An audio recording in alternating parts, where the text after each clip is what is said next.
Hello everyone, so welcome back. Please subscribe and like this video, and for your information, this is the third video discussing about mechanism of halogenation of alkane. And in this video, we are going to discuss about halogenation of alkane, which has more complex molecule. Okay. To deduce the product of more complex alkane, we must identify class of carbon and hydrogen and identify either that hydrogen is identical or non-identical with another hydrogen. For structure number 1, both carbon is primary carbon and all your hydrogen also is primary hydrogen. And kalau you tengok, carbon primary tu mempunyai jiran yang sama, dua-dua mempunyai jiran yang sama, iaitu carbon primary tu dia jiran dengan carbon primary and primary hydrogen. So jadi dua-dua carbon tu mempunyai jiran yang sama, and we can call both primary carbon adalah identical, and thus all your primary hydrogen is also identical. Jadi you cuma akan dapat satu sahaja produk sebab you cuma ada one type of hydrogen. So if you carry out chlorination, your chlorine can be replaced any of hydrogen. Second example. Okay. So second example. Okay. First step, kita kena identify the class of carbon. This is your primary, tertiary, primary and primary. Okay. So you ada three three primary carbon. Okay, so you nak buat apa dengan primary carbon ni? You kena tengok primary carbon ni identical or non-identical. So you tengok satu, carbon ni jiran dia adalah tertiary carbon and primary hydrogen. Yang ni pun sama juga. Jiran dia adalah tertiary carbon and primary hydrogen. This is tertiary carbon and primary hydrogen. Okay, so maksudnya you punya tiga-tiga primary carbon mempunyai jiran yang sama. Jadi tiga-tiga ni adalah identical primary carbon. So bermaksud juga you punya hydrogen, all your primary hydrogen is identical. So all you punya primary hydrogen is identical. Okay. And then you punya tertiary carbon, dia ada cuma satu saja hydrogen. So you ada tertiary carbon, so you akan ada tertiary hydrogen. So total you ada two different type of hydrogen. So you ada two non-identical hydrogen. So you akan dapat two product. Okay. So your product nanti akan jadi apa? Your product nanti akan jadi 1, 2, 3. Okay, kita ada carbon di sini. So satu sebab yang untuk tertiary, dia akan dapat Cl di sini, and another one hydrogen will be remain the same.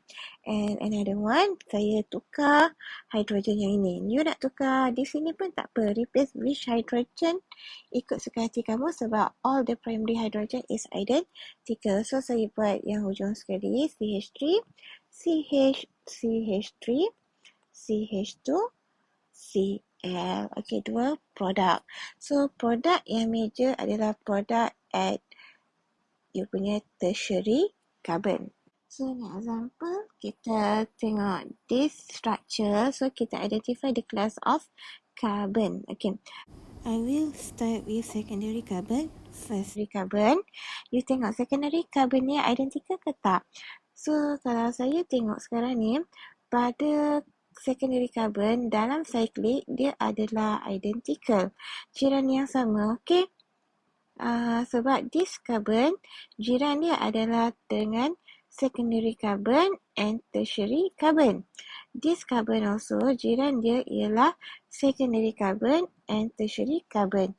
This secondary carbon adalah identical. Okay, and then untuk this secondary carbon jiran dia adalah tertiary and primary. So dia tak sama. This carbon tak sama dengan this one. Okay, so you mempunyai two secondary carbon yang non-identical. Jadi maksudnya you ada two secondary hydrogen yang two non-identical.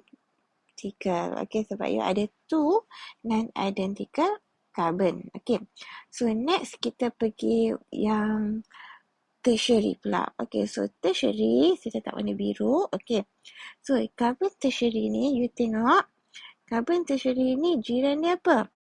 Both carbon tertiary have the same never. Okay, kalau you tengok, yang tertiary carbon di bawah jiran dia adalah secondary, tertiary and primary. While dia another carbon, jiran dia adalah apa? You punya that purple colour, jiran dia secondary, tertiary and secondary. So jiran dia tak sama, so dia become non-identical tertiary carbon. So you akan ada two different carbon. So you ada two different tertiary hydrogen, non-identical. So carbon primary pink, okay. So dia ada satu saja. So cuma ada satu saja carbon primary. You ada one non-identical. So total nanti you ada 5 dia punya produk. Usually we will draw the mechanism for the formation of major product only, and I suggest if you dapat condensed structure, better you expand the reactant first so that you can identify the identical and non-identical carbon and hydrogen. More than one product, you can identify major and minor.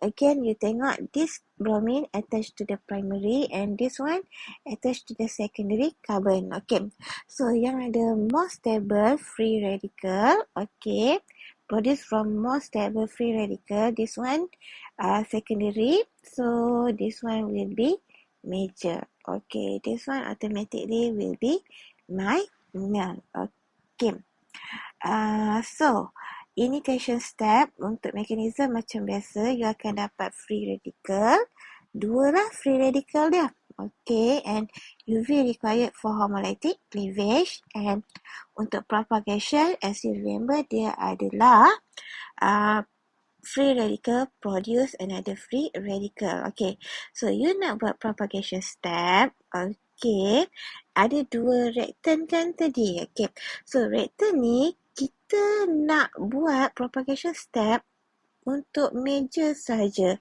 Kita tak buat mekanisme untuk minor, kecuali soalan tu minta.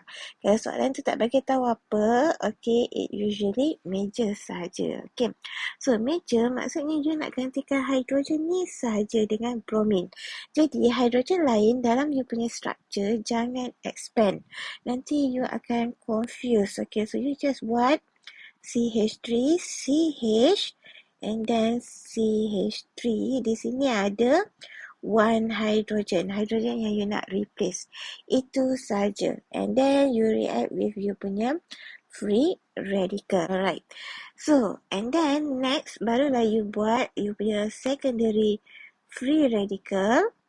CH3, CH, CH3 plus with bromine. Okay, so this is your major product. Kenapa dia punya major product? Because it form from secondary free radical. Okay, termination step, you akan terminate your free radical.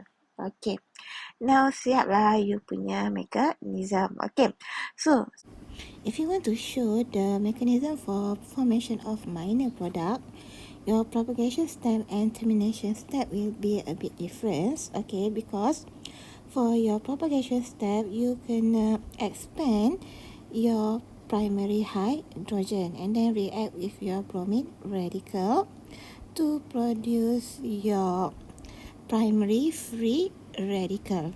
Okay, so remember that you punya primary free radical is less stable compared to your secondary free radical. Okay, so propagation step macam biasa, after you dah dapat one free radical, you akan produce another free radical. Okay, Okay, so you now dapat dah you punya primary haloalkane which is you punya minor product. And remember, minor product sebab apa? It form from less stable free radical. Okay, jangan cakap sebab dia minor product kerana bromine attached to primary carbon. Salah. Dia mesti ada istilah less stable free radical. Okay, so step 2 equation. Next, you akan completekan you punya termination step. Okay, bye-bye. So, conclusion dia, kalau you nak buat major and minor mechanism, you kena buat propagation and termination step. Ada 2 set lah. Satu untuk minor and satu untuk major. Tapi biasanya mechanism dia cuma minta kamu buat major sahaja. And you remember major, dia kenapa dia major product? Sebab it form from more stable free radical. Kalau major mesti ada istilah more stable free radical. And kalau minor mesti ada istilah form from less stable free radical. Okay, so that's all. Thank you very much. Please like and subscribe. Bye bye.